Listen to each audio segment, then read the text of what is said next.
Welcome to In the Zone with yours truly, Anthony Smith. It has been a while, but it is a Friday evening. Yes, I do have to go to work, but I'm going to get this podcast out to you for your listening pleasure because I know you like being locked in the zone.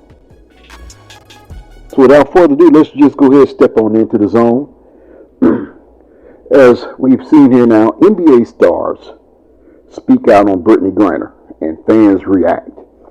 This is a story from June the 5th, but hey, we can never talk about the Brittney Griner situation enough, as she is still being unlawfully detained according to U.S. government status. Brittney Griner remains in custody in Russia following her detainment at the airport earlier this year. In recent weeks, several players from the WNBA have begun to speak out. This week, legendary NBA star Carmelo Anthony called on the U.S. government to do more. Today is the 105th day that our friend, sister, teammate, Brittney Griner has been wrongfully detained in Russia. Day 105. It is time to bring her home.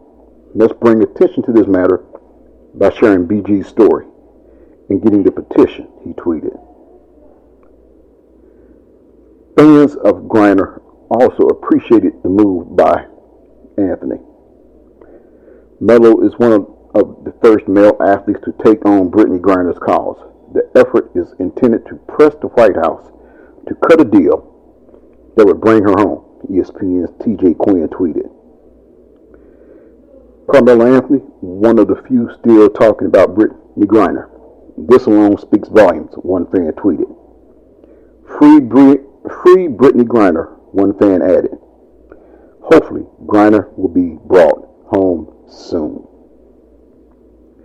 And it doesn't just stop right there, as there is more to this story, as others have now begun to speak out as well. One of them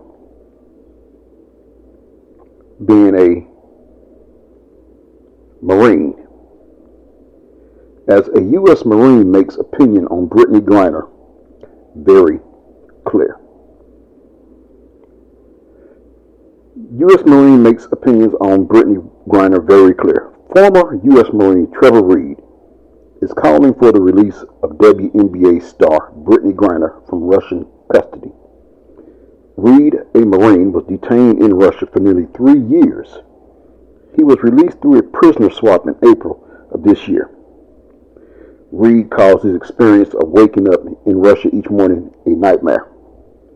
We need to all speak out for these Americans because every single one of us is an American. And I like that right there. It's not about a black America. It's not about a white America. It doesn't matter if you are Latino American, African American. It doesn't matter the color of your skin. Right now, this is an American issue. He said we need to all speak out for these Americans because every single one of us is an American, Reed said at a rally organized by Congresswoman Sheila Jackson-Lee via TMZ Sports. Every day that you're in prison there, it's like you're waking up to a nightmare. Adding a bit of fright to the situation, Reed continued by saying Griner will not receive justice or a fair trial as long as she's in Russian custody. Brittney and Paul Whalen will not receive justice in Russia, he said. They will not receive a fair trial in Russia. Just last weekend, a number of NBA players spread awareness regarding the Griner situation. Boston Celtics, including Jaylen Brown and Marcus Smart, players wore shirts paying tribute to the WNBA star in an effort to raise awareness about the troubling situation. Through Reed's and the Celtics' efforts, hopefully more people have been made aware of Griner's current situation. And what I would like to say at this time right now is, me personally, and I'm not talking about your mainstream media like your CNN, your CNBCs, your ABCs, your CBSs, whatnot. I'm not talking about them. I'm talking about sports media. Now, I know what time of the year we're in. I know we're dealing with the NBA playoffs. I get that. I know that's almost like front and center. We just wrapped up the College Women's World Series. I know you want to bring your exposure to that. The problem I have with sports media outlets, your ESPNs, your Fox Sports, FS1, your late night talk show host, it's as if it's taboo to talk about the situation with Brittney Griner, and let me add Paul Whalen for that matter as well. You see multiple teams in the WNBA rallying, bring Brittney Griner home. The Phoenix Suns had some players make mention of it. Carmelo Anthony spoke of it on Twitter. But where's the sports media at during all of this? It's one thing to say that we're spread thin, we have to cover this, we have to cover that, and blah, blah, blah, blah. Yes, I know that's not radio, podcast jargon, blah, blah, blah. But I've heard worse on overnight talk radio, trust me, I have. But I can't help but to think, if it was someone like a Tom Brady, Aaron Rodgers, let's go on record, let's just say the situation with Deshaun Watson and his legal issues that he's facing right now. If Deshaun Watson was even detained in Russian custody, I'm pretty sure we would have a daily update. It would be kind of reminiscent, if I can use this, right before Ronald Reagan took office. Iran held Americans hostage and even told Ronald Reagan, why don't you go back to Hollywood? These people were in hostage for at least hundreds of days. I can't remember the exact count. But Ronald Reagan made a statement and said, let them be in hostage when I get in office and see what happens. Ronald Reagan showed guts. Ronald Reagan showed fortitude. Ronald Reagan showed grit. So now, we have WNBA players speaking up. We have Carmelo Anthony and other NBA players speaking up or making us aware of the situation that's going on. It's time for the mainstream sports outlets to make this known. Don't sweep this under the rug. I feel that the only way we can make our government grow a set is by constantly bringing an awareness to this situation. No, I'm not trying to make this a political stance. However, right is only right. And we need to do the right thing. Joe Biden, Kamala Harris, do the right thing. Like Nike, just do it. Don't think about it. Don't speak about it. Be about it. Do the right thing. Bring Brittney and Paul home. You're listening to In the Zone. What I'm going to do right here, take a brief pause. And when I come back, I'll have some more for you. You're listening to In the Zone with Anthony.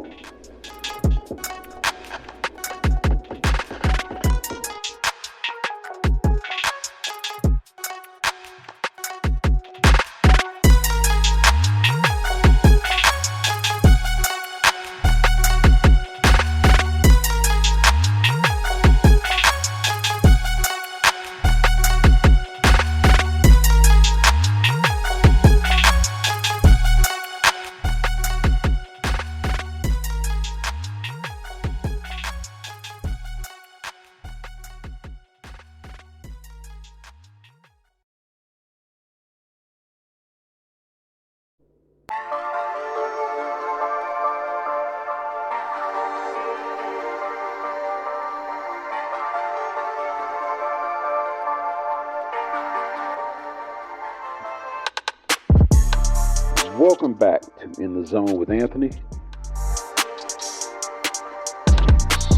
And it just appears that some people will always be caught up in some type of controversy or some type of criticism.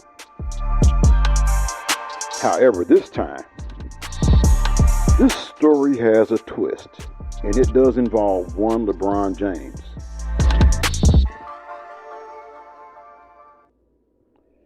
That's right, LeBron James. I know you're saying LeBron James is always in the midst of some type of controversy or criticism. Anyway, Bronny James's prom date, which earned him and father LeBron James unfair criticism, was defended by NFL legend. NFL legend Shannon Sharpe has been a supporter of LeBron James for a long time now. In every debate, in every coverage, he takes the stand and always has good things to say about James. On Undisputed, Shannon partners up with co-host Skip Bayless.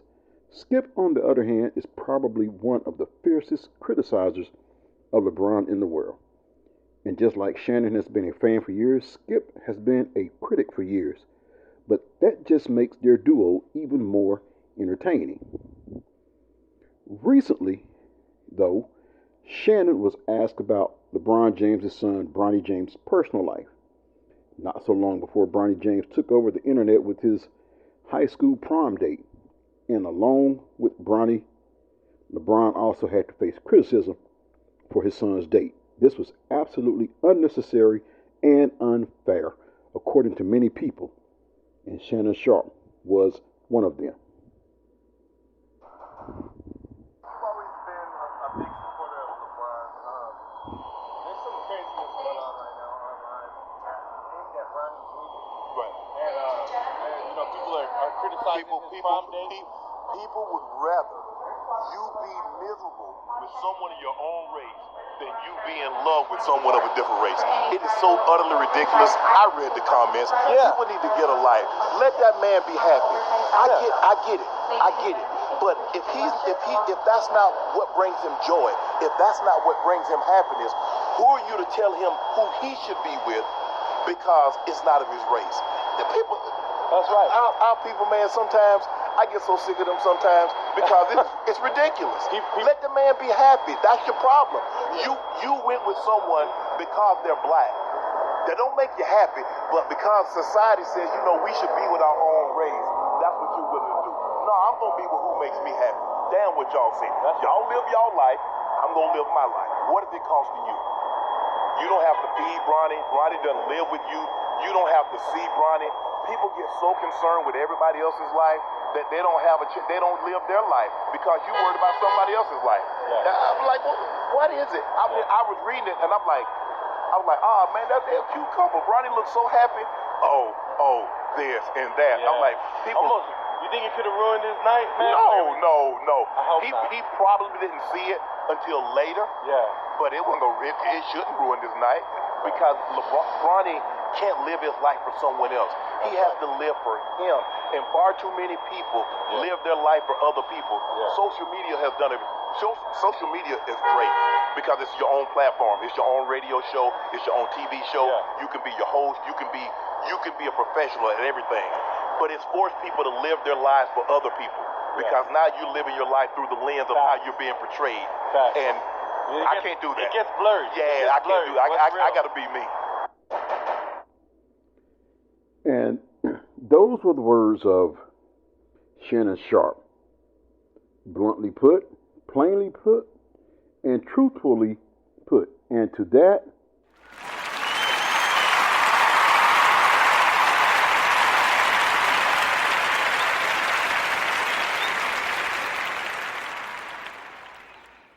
I applaud Shannon Sharpe 110% on that take on that.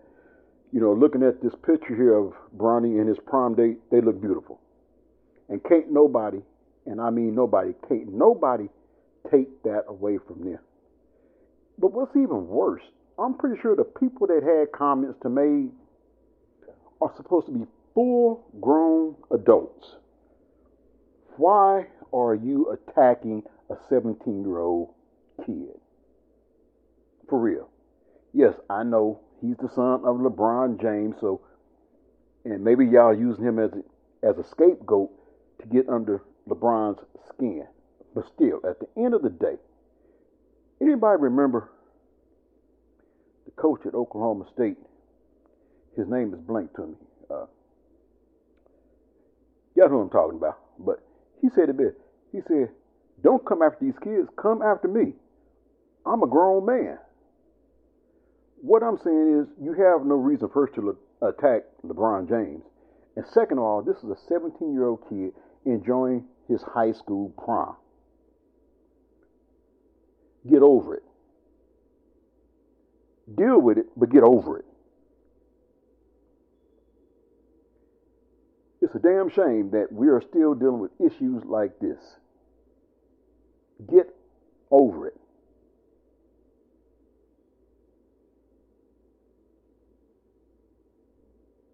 It just so happens that I will be getting married in October, and yes, I'm getting married to a black woman. But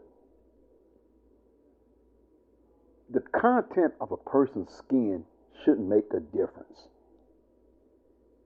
Here's what I find funny, ironic, sad, whatever you want to call it. Here's what I find intriguing. We as blacks and whites, we can go out to clubs together. We can get sloppy drunk in the clubs together. We can shoot up needles together. We can smoke dope together. A lot of things that we can do together is negative.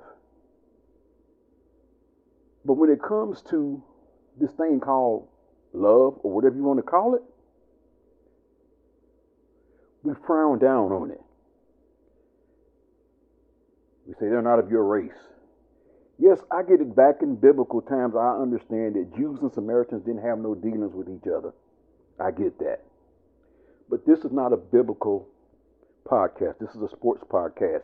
Hopefully I can enlighten and give some common sense, though. If you want to pick on me and you are upset with the content of this particular segment of this podcast, plain and simple, you don't have to listen to it one bit. It won't bother me one bit. If you want to come after me, come after me. But now I'm putting myself in the role of a parent. Don't ever come after a kid. That makes you lower than a four-legged animal. Yeah, I put that out there like that. Let kids be kids. Let them enjoy their youth. Don't target a child. And once again, Bronny and his date for the prom, they look nice.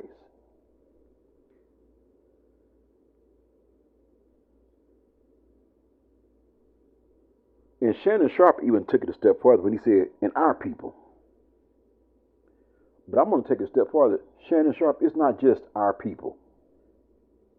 I believe it's people of all races, creeds, and color that has an issue with this. This is 2022, and we're still having the same issues as we did back in the 60s, 70s, 80s, 90s. I'm not against mixed races. I'm not blowing the whistle for mixed races. But if that's what makes Bronny James happy, let him live his life. You can't live his life, or you can't predict how you think he should live his life.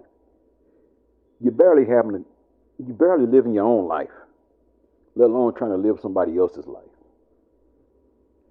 Old saying goes like this. There's 12 months in a year. If I take 6 months of that year, minding my business, and take 6 months, the rest of the year, staying out of your business, I can help make this world a better place. And guess what? You can too. Anyway, it is In the Zone with Anthony.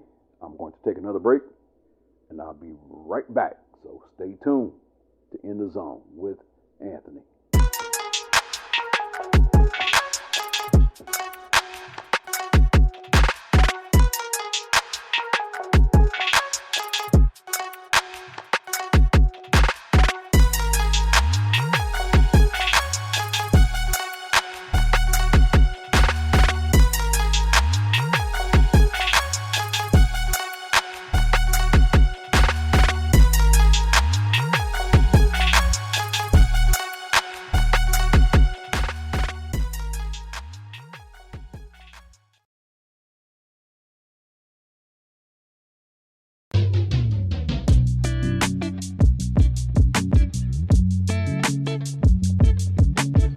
Welcome back to In the Zone with yours truly, Anthony Smith.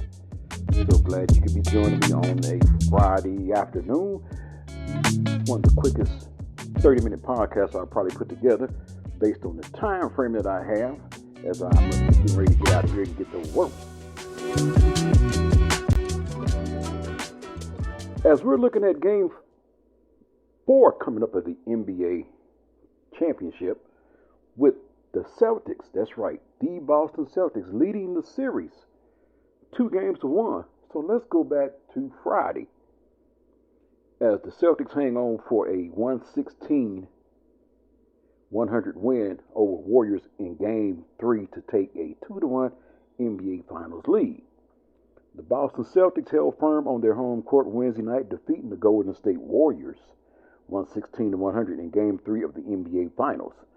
The Celtics now lead the NBA Finals, bouncing back from a 107-108 loss in Game 2. They lead that series now 2-1. The trio of Jaylen Brown, Jason Tatum, and Marcus Smart led the way for the Celtics in Game 3. Brown had a team-high 27 points on 56.3%, 9 of 16 from the field, and 50%, 4 of 8 from 3 to lead the Celtics. He also added 9 rebounds and 5 assists on the night. Tatum scored 26 points, shooting 39.1%, 9 of 23 from the field, 33.3%, 3 of 9 from 3. He led the Celtics with 9 assists while adding 6 rebounds. Smart shot 47.1%, 8 of 17 and 42.9%, 3 of 7 from 3 for 24 points, with 7 rebounds and 5 assists. Steph Curry led the way for the Warriors, finishing with 31 points, 4 rebounds, 2 assists, and 2 steals. Klay Thompson had 25 points with 3 rebounds and 3 assists.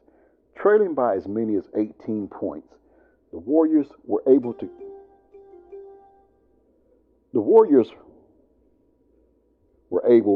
cut the Celtics lead to just 5 in the fourth quarter, but could not complete a comeback.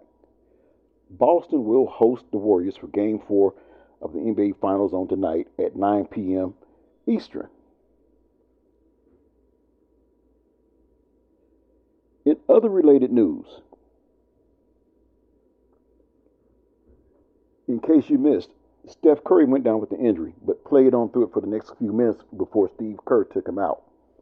So what do we know? Well, Warriors Steph Curry doesn't expect to miss Game 4 after exiting with foot injury. The Golden State Warriors lost Game 3 of the NBA Finals 116-100 on Wednesday, but they may have avoided another significant loss in the process. With just over 4 minutes to go in the fourth quarter, Steph Curry dove on the floor to grab a loose ball. Celtic center Al Horford went for the ball as well and landed hard on Curry's left leg. Curry stayed down for a while in apparent pain. He was removed from the game with 2 minutes remaining and did not return. Steph was in pain after his apparent leg injury. Hope he's okay. That's a tweet with praying hands. Speaking to reporters post-game, Warriors head coach Steve Kerr gave an update on Curry's status moving forward. Kerr also said that his decision to take Curry out of the game had nothing to do with what happened. I took Curry out with 2 minutes left because we were down by 14 points, Kerr said. The injury didn't force him out of the game. When asked about the seriousness of Curry's injury, Kerr said, "We'll know more tomorrow."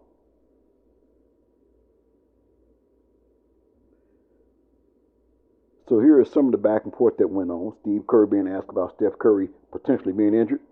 Reporter, "So no concern for him?" Kerr, "I didn't say that. We'll know more tomorrow." Although Kerr hedged, Curry was much more confident, saying he doesn't expect to miss Game 4. Steph Curry said, "I'll be all right. Got caught underneath Al. Said he's in pain. Same foot sprain that he suffered against Boston earlier this season, but not as bad. Said he doesn't believe he will miss Game 4. That's coming from Anthony Slater at Anthony V. Slater. The fact that Curry wasn't taken out of the game due to his injury has to be encouraging for the Warriors, especially given how well the two-time MVP played in Game 3. Curry led both teams with 31 points in 37 minutes, including 15 in the third quarter, while in foul trouble. He made 6 of 11 three-point attempts and shot 12 of 22 from the field. Without a fully healthy Curry, the Warriors could have a difficult time evening the series up in Game 4 on Friday.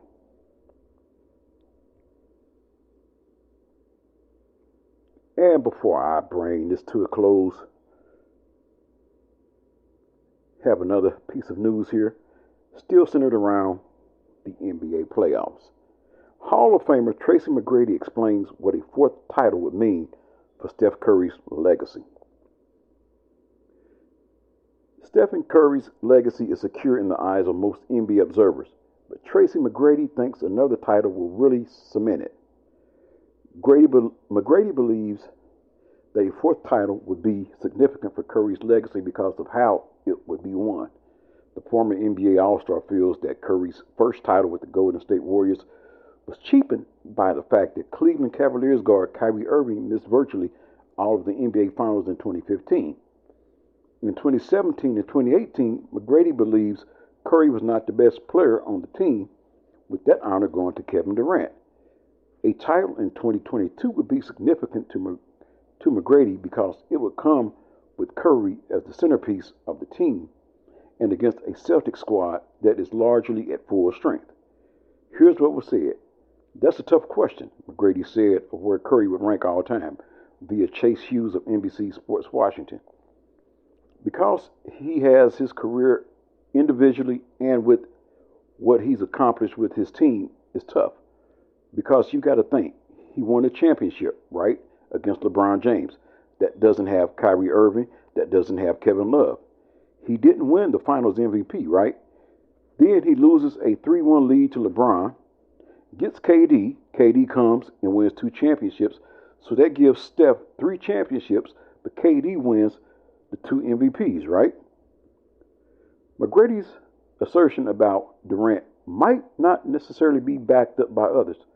Plus, as McGrady later noted himself, Curry's dominance from three-point range was already enough for him to leave his mark on the NBA.